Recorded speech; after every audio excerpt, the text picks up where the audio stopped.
Fin 95, le patrimoine net des Français s'élève à 3 400 milliards d'euros, soit en moyenne 147 000 euros par ménage.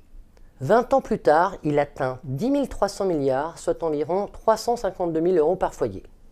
Bien sûr, il faut tenir compte de l'inflation, mais en 20 ans, la valeur réelle de la richesse nette a tout de même progressé de 4,5% par an.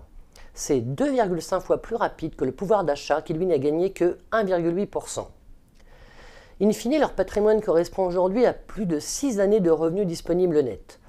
Alors bien sûr, cette hausse n'a pas été régulière, mais les accidents ont été très rares.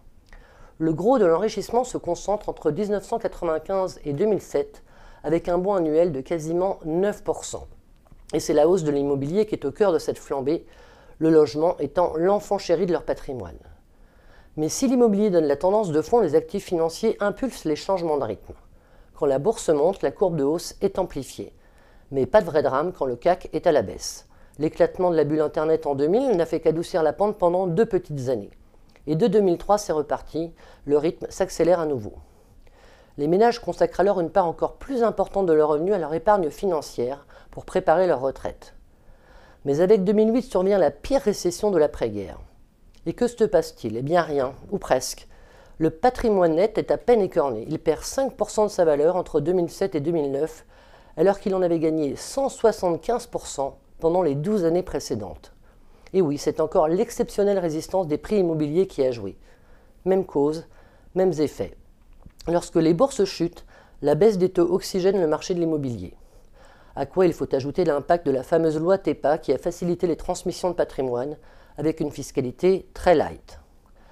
Dès 2011, la remontée de l'immobilier ainsi que le rebond du marché des actions inaugurent une nouvelle phase de hausse. La légère correction des prix de la pierre depuis n'aura ensuite qu'à peine écorné les patrimoines. D'autant que les prix sont repartis à la hausse fin 2015. Cette période 1995-2015, c'est donc 20 ans d'enrichissement exceptionnel pour les Français et sans augmentation du poids de leur endettement. Les dettes des ménages français pèsent structurellement moins de 10% de leur actif total. Et oui, les Français se sont terriblement enrichis, mais il faut y regarder de plus près. Cet enrichissement exceptionnel reste concentré entre les mains de Happy Few. 48% de la richesse est détenue par les 10% les plus fortunés. Et la moitié des Français possèdent 93% du patrimoine, l'autre moitié 7% seulement. Et sur ce plan-là, rien n'a changé en 20 ans. Une conclusion s'impose alors, la France est vraiment très riche et même encore plus riche, mais ce sont surtout les Français les plus riches qui sont plus riches.